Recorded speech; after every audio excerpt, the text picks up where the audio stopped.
देखिए question number 9, निम्नलिखित संख्या के वर्ग के बीच कितनी संख्या है। तो देखिए पहले आसानी से क्वेश्चन हम लोग समझते हैं। देखिए क्वेश्चन काफी आसान, जब भी रहेगा ये जो इस टाइप का क्वेश्चन बीच में कितनी संख्या है तो लगातार ही होगा। लगातार मतलब कि 12 के बाद 13, जैसे 25 के बाद 26, 49 सॉरी 99 के बाद 100। तो इसी मतलब इसका क्या मतलब हुआ, जैसे 4 है, 4 और 4 का स्क्वायर और 5 के स्क्वायर, 4 का स्क्वायर कितना 16 और 5 का स्क्वायर कितना 25। तो 16 और 25 के बीच में कितनी संख्या, 16 के बाद 17, 18, 19, 20, 21, 22, 23, 24, 25। तो कितनी संख्या, 2, 4, 6, 8, 1, 9। तो टोटल संख्या कितना हुआ, बीच में संख्या, तो संख्या बराबर 9। बीच में जो संख्या आया कितना 9।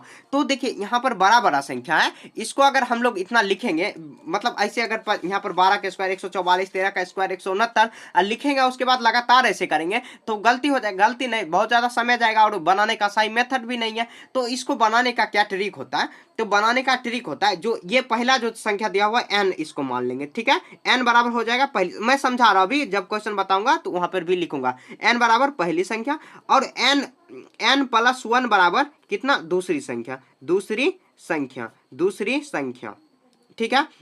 तो पहली संख्या यहाँ पर स्क्वायर हो जाएगा, एन स्क्वायर प्लस 1।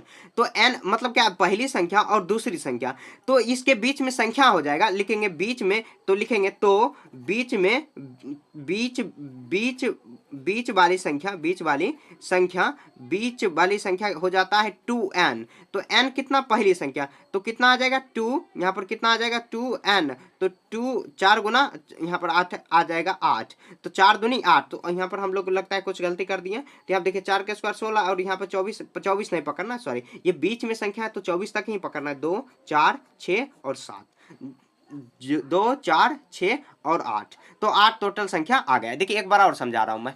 तो देखिए यहाँ पर जो पहला संख्या उसका स्क्वायर और दूसरा संख्या, जब भी रहेगा इस टाइप का क्वेश्चन, यहाँ पर जो क्वेश्चन नंबर 9 दिया हुआ है लगातार ही रहेगा संख्या। तो लगातार को बनाने का वही तरीका है, बीच में संख्या का मतलब क्या, 4 का स्क्वायर 16, 5 का स्क्वायर 25। तो इसके बीच में कितना संख्या, 16 के बाद 17, 18, 19, 20, 21, 22, 23, 24, 25। तो टोटल संख्या कितना 8, टोटल संख्या 8 आया। तो हम लोग इसका फॉर्मूला लगाएंगे, मतलब फॉर्मूला n स्क्वायर पहली संख्या और n स्क्वायर प्लस 1। तो n स्क्वायर प्लस 1 मतलब 4 का स्क्वायर प्लस 1, तो 5 का हो जाएगा। तो 4 का स्क्वायर प्लस 1, 4 का स्क्वायर ऐसे होगा, 4 स्क्वायर प्लस 1। और उसके बाद यहाँ पर देखिए मतलब क्या n 4 दी हो, 4 में 1 जोड़ेंगे 5, 5 का स्क्वायर दूसरी संख्या, तो 2n हो जाता है फॉर्मूला।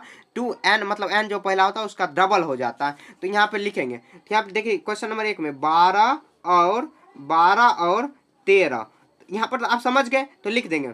यहाँ पर लिखेंगे n बराबर 12, n स्क्वायर बराबर 12 और n प्लस 1 का स्क्वायर बराबर कितना 13। तो 2n बराबर, तो 2n कितना हो जाएगा, 2 गुना n कितना है 12, तो 12 दूनी 24। तो 24 संख्या यहाँ पर लिख देंगे, 24 संख्या आंसर। तो इसके बीच में कितना संख्या, तो 24, तो 24 ही इसका आंसर हो जाएगा। ठीक है, समझ गए होंगे। उसके बाद देखिए यही फॉर्मूला आपको याद, फॉर्मूला नहीं बस एक ट्रिक है, मेथड है आसानी से बनाने के लिए। अब देखिए 25 और 26 है, तो 25 और 26, तो n स्क्वायर बराबर 25, तो मतलब n का स्क्वायर करेंगे तो ये 25 हो जाएगा। उसके बाद n प्लस 1 का स्क्वायर हो जाएगा 26, तो लिखेंगे 2n। तो फॉर्मूला क्या हो जाता है 2n मतलब 2 गुना 25, तो 2 गुना 25 दूनी 50, तो 50 संख्या आंसर हो जाएगा। ठीक है, ये हो गया। तो 25 यहाँ पे 50 मैं यहीं पर लिख दे रहा हूँ दो। और उसके बाद 3 नंबर देख लेते हैं। यहाँ पर देखिए 3 नंबर में कितना दिया हुआ, तो 3 नंबर में n हो जाएगा, n स्क्वायर हो जाएगा 99 और n प्लस 1 का स्क्वायर हो जाएगा 100। तो 2n बराबर कितना हो जाएगा, 2 गुना 99 हो जाएगा। तो यहाँ पे देखिए 2 नंबर 18, 18 1 19, तो 198 टोटल संख्या हो जाएगा। बस आपको ऐसे ही याद रखना और यही तरीका है, मेथड है मेन मेथड बनाने का। ठीक है, तो ये आप समझ गए होंगे, तो ये क्वेश्चन आपके लिए बहुत आसान हो जाएगा। जब भी इस टाइप का क्वेश्चन रहेगा तो लगातार संख्या जो रहेगा, जैसे 12 के बाद 13, 4 के बाद 5, इसी टाइप का रहेगा। बस आपको 2n कर देना, काम खत्म है। ठीक है, तो ऐसे ही आपको सॉल्व कर लेना है।